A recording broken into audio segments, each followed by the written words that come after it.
اعوذ باللہ من الشیطان اللعین الرجیم بسم اللہ الرحمن الرحیم الحمدللہ رب العالمین الصلاة والسلام علی اشرف الانبیاء والمرسلین وخاتم النبیین ابی القاسم محمد وعلی اہل بیتہ الطیبین الطاہرین المعصومین ولعنۃ اللہ علی اعدائہم اجمعین من الآن الی قیام یوم الدین اما بعد۔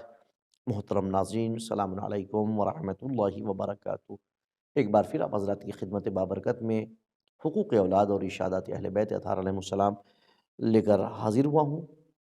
کل جو ہماری گفتگو ہوئی تھی وہ آپ حضرات کا ذہن عالیہ میں محفوظ ہوگی۔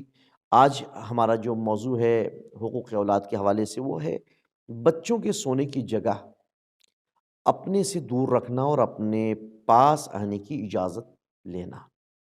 یہ ایک بہت ہی اہم موضوع ہے اور قرآن مجید میں بھی باقاعدہ اس کا ذکر ہے، جس سے کہ آج کے دور میں عموماً لوگوں نے زیادہ تر لوگوں نے بھلا دیا ہے، بلکہ بہت سارے لوگوں کو معلوم ہی نہیں ہے کہ اس کے حوالے سے بھی قرآن مجید نے کچھ کہا ہے کہ سونے کی جگہ الگ ہونی چاہیے یا نہیں۔ یہ چیزیں ہیں تربیت کے پرلطف اور اہم مسائل میں سے جو کبھی خاندان کی بے توجہی کا شکار ہو جاتے ہیں، ان میں ایک مسئلہ جو بہت اہم ہے جو میں بیان کر رہا ہوں، ماں باپ سے مخصوص کمرے میں ان سے ملاقات اور ان کے پاس آنے کے وقت لڑکوں کا اپنے ماں باپ سے اجازت لینا بہت اہم مسئلہ ہے۔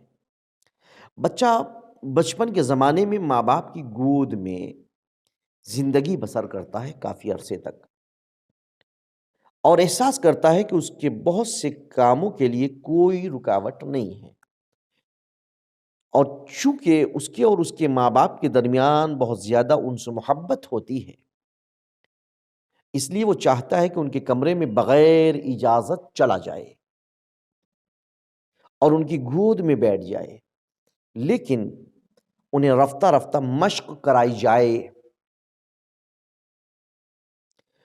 اور عادی بنایا جائے کہ وہ اپنے خاص کمرے میں ہی سوئیں۔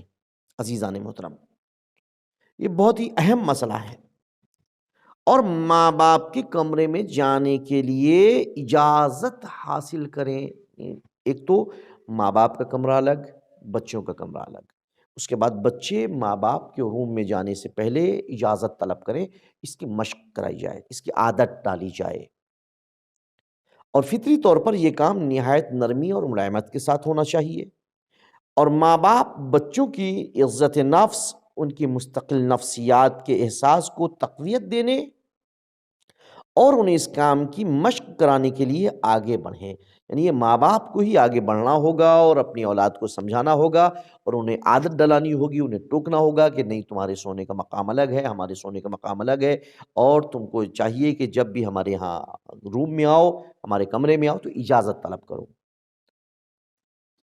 اور اس طریقے سے یہ کام کریں کہ بچے بلوغ تک پہنچنے سے پہلے، یعنی بالغ ہونے سے پہلے، یعنی جب بالغ ہوں تو اس اجازت کے لازم ہونے کی پیروی کرنے لگیں، چونکہ اجازت لینا لازم نہیں ہے، لہٰذا ہم ایسی عادت ڈالیں کہ جب وہ بالغ ہوں اس وقت تک وہ اس کے عادی ہو چکے ہوں اور وہ بغیر اجازت کے داخل نہ ہوں۔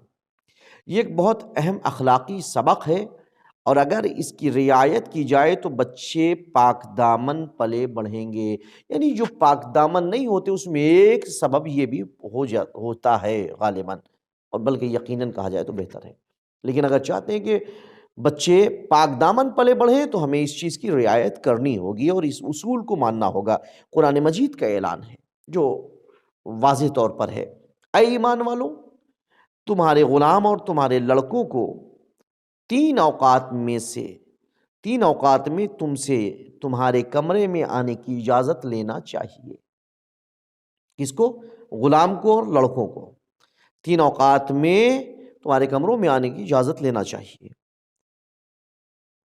اول، نماز صبح سے پہلے، دوسرا، دوپہر میں جب تم لوگ اپنے عادی کپڑوں کو اتار دیتے ہو، یعنی جب آرام کرنے کے لیے تیار ہوتے ہو، اور تیسرا، نماز عشاء کے بعد، یعنی رات میں سونے کے لیے۔ یہ تینوں اوقات تمہارے مخصوص اوقات ہیں، لیکن ان تین اوقات کے بعد اگر وہ تمہارے کمرے میں بغیر اجازت آ جائیں تو تم پر اور ان پر کوئی گناہ نہیں ہے۔ خدا اس طرح تمہارے لیے اپنی آیتیں بیان کرتا ہے اور خدا عالم و حکیم ہے۔ سورہ نور آیت نمبر 58 اینڈ 59، 58 اور 59 نمبر کی یہ آیت ہے۔ آپ قرآن مجید میں اس کو دیکھ سکتے ہیں کہ پروردگار عالم نے کیا کہا اس سونے کے متعلق اور اجازت کے متعلق۔ عزیزان محترم، یہ ہر انسان کے لیے یہ چیز ہونا چاہیے، اور یہ بہت ہی ایک اہم مسئلہ ہے، بہت امپورٹنٹ مسئلہ ہے، لیکن عموماً مخلوط چیزیں نظر آتی ہیں، اور رومس الگ ہیں، پھر بھی اجازت کی کوئی رعایت نہیں ہوتی ہے۔ ماحول کو اگر بہتر بنانا ہے، معاشرے کو بہتر بنانا ہے، تو ہمیں قرآن کی اس اصول کو اور اس حکم کو ماننا ہوگا عزیزان محترم۔ اور جب تمہارے لڑکے سن بلوغ کو پہنچ جائیں تو بھی اسی طرح تم سے کمرے میں آنے کی اجازت لیں، جس طرح اس سے پہلے اجازت لیتے تھے۔ ایسا نہیں کہ بالغ ہونے سے پہلے تک تو اجازت لیتے رہے، بالغ ہو گئے تو آپ نے ٹوکنا چھوڑ دیا تو اب وہ بھی اجازت نہیں دے، نہیں، ایسی عادت ہونی چاہیے اور ٹوکنا چاہیے کہ وہ اجازت لیتے رہیں۔ خدا اس طرح تم سے اپنی آیات کو بیان کرتا ہے، اور خدا علیم و حکیم ہے۔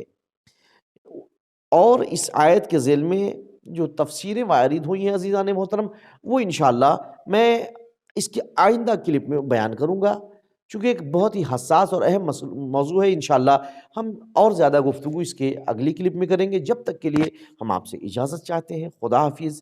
آخر الدعوانا ان الحمد للہ رب العالمین۔